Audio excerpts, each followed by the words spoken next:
Attention, on va parler pour Pessah de halakha qui s'appelle kitniot, légumineuse. Qu'est-ce que c'est la définition de légumineuse d'abord? Kitniot. Tout ce qui pousse dans un pot, et il y a plusieurs, ça rentre dans la catégorie de kitniot. Veut dire des pois verts, des petits pois verts. Ils poussent dans une pochette. Tu peux avoir 5 ou 6. Okay? C'est kitniot. Le riz, kitniot. Okay? Le pois chiche, non, pois chiche, c'est pas, c'est dans un pot. Le foule, les haricots verts. Okay? Tout ce qui pousse en plusieurs, le sésame, des lentilles, tout ça c'est kitniot. Maintenant, qu'est-ce qui est arrivé? Il y a 700 ans, ils ont vu qu'il y avait beaucoup de problèmes avec ce type de produit. Pourquoi? Parce que le kitniot, les légumineuses, ont été transportées dans des sacs de Utah. Alors, quand ils transportaient, il y avait déjà l'idée de recyclage, qui veut dire, quand ils transportaient un sac de blé de 20 kilos, quand ils vidaient le sac, ils gardaient le sac, parce que ça coûtait de l'argent. Ils l'auraient utilisé pour du riz.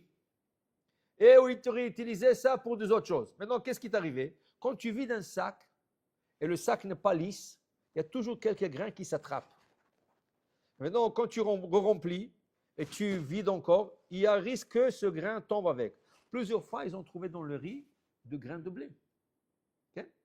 C'est pour cela que la communauté ashkénaze, elle a fait un décret que personne n'a le droit de manger du riz. Ou personne n'a le droit de manger des légumineuses. Okay? Hein? Ah oui, mais le Marocain, il mange de frais. On va expliquer. Maintenant, ils ont fait ce décret. Dans les communautés séfarades, il n'y avait pas ce décret, sauf le Maroc, qu'ils ont interdit le riz, parce que dans le riz, ils trouvaient plusieurs fois, il y avait des cas où les gens trouvaient des graines de blé. Okay? Mais ça, c'est des décrets. Maintenant, au Maroc, ils ont dit que la raison pourquoi on ne mange pas le riz, ce n'est pas à cause de la graine de blé. C'est une autre raison.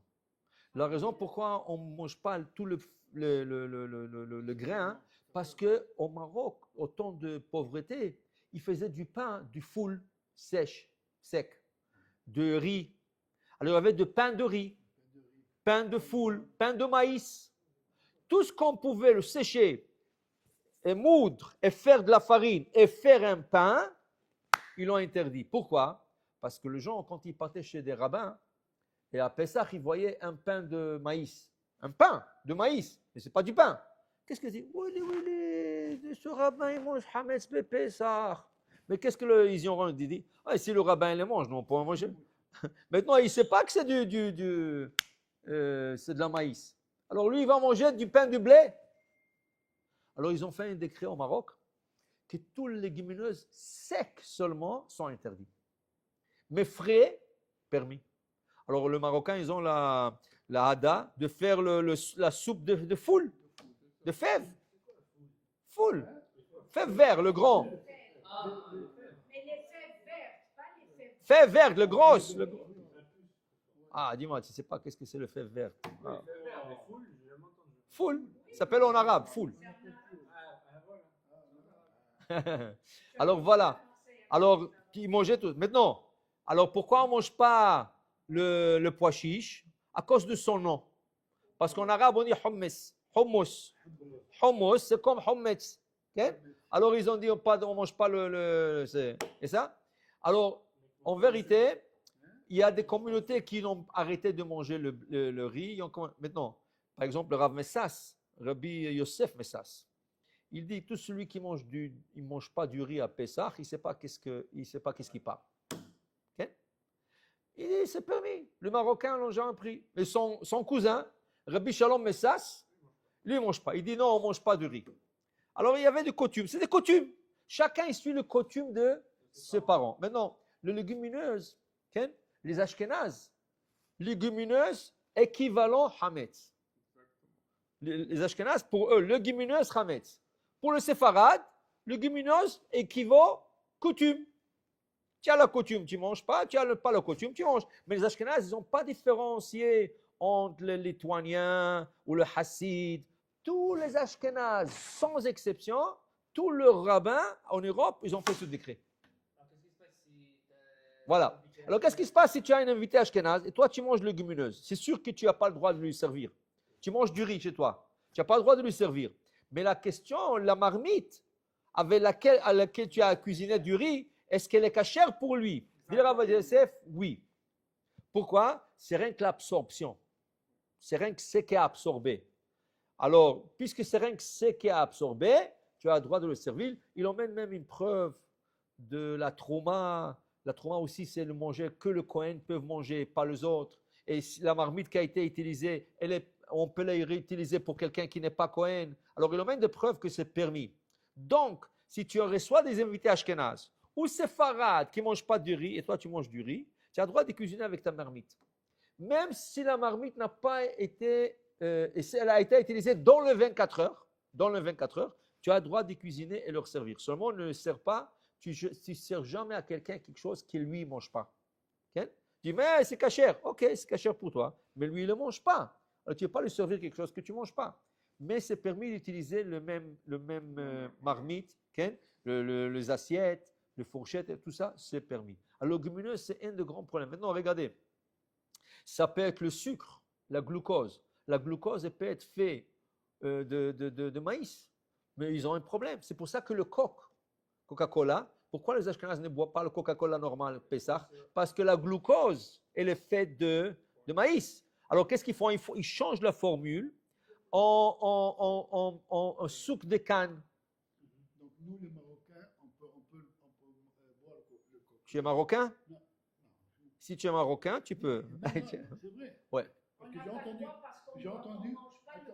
j'ai entendu l'année dernière, ma fille, j'ai amené du coca. On nous avait dit que c'était permis de le boire. Je l'ai amené à table. Ma fille elle me dit comment tu peux amener du pas caché. Le coq normal. Le coq normal, pas le zéro, moi j'ai entendu. Non, c'est bon. Le zéro ici est bon. Le zéro parce que à cause de la, comment ça s'appelle le sucre là qu'ils mettent, le aspartame. L'aspartame, il y a quelque chose qui a à voir mais même ça c'est permis. Pour le séfarade, les ashkénazes, même le OU, il permet l'aspartame. Même les ashkénazes. Pourquoi? Parce que c'est pas exactement, c'est un byproduct, c'est un produit secondaire qu'ils utilisent, qui a fait à partir du blé, c'est vraiment annulé 1000 fois par là. Okay? Non. C'est à cause qu'elle fermente. C'est ça, exactement. Ça, on peut faire du pain. Exactement, ça a raison. Top. Anyways, il y a beaucoup de choses qui font la différence entre Séfarad et Ashkenaz pendant Pesach. Okay? Les Ashkenaz, ils ont beaucoup de restrictions.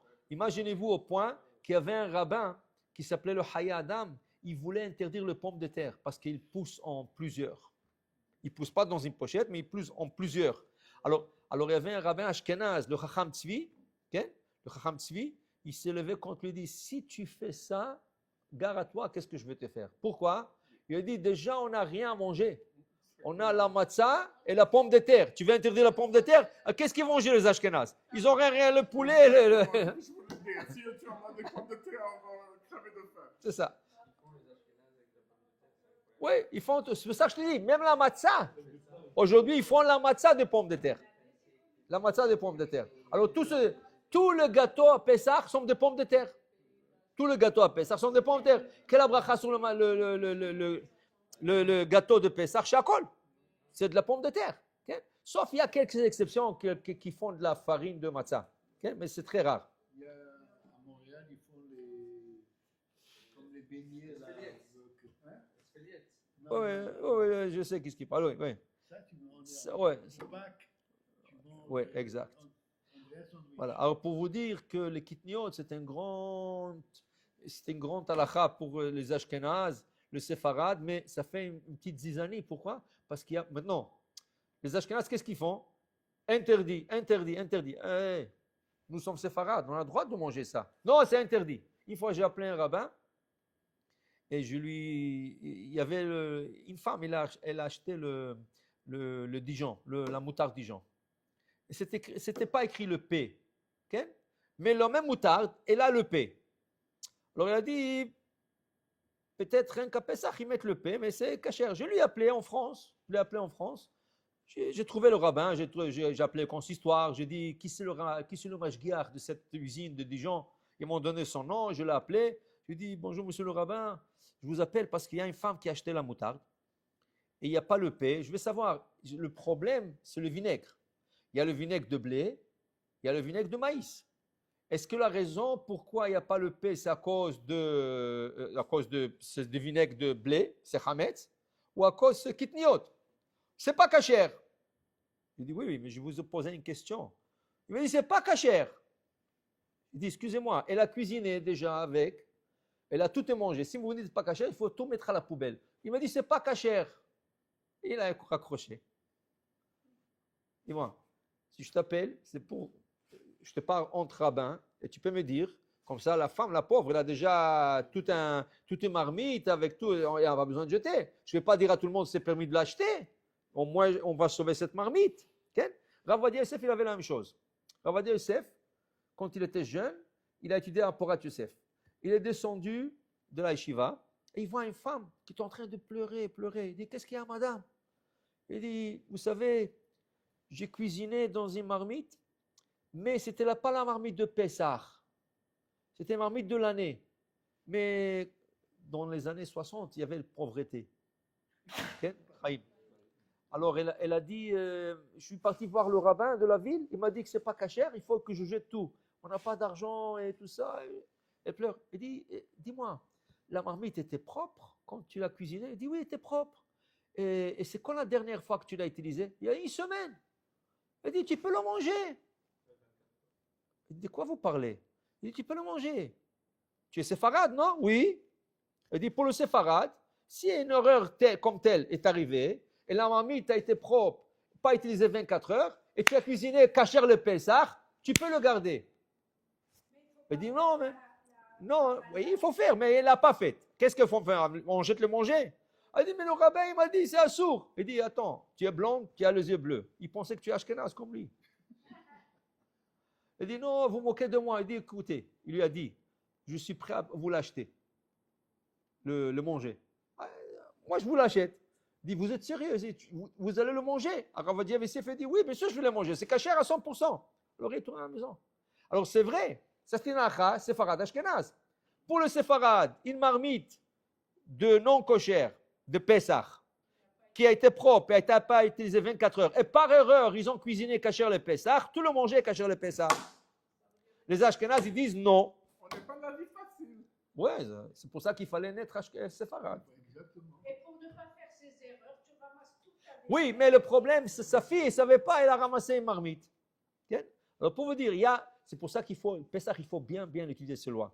Parce qu'il y a beaucoup de différences séfarades ashkénazes à cause de kitniot, pas kitniot, ben yomo, eno ben yomo.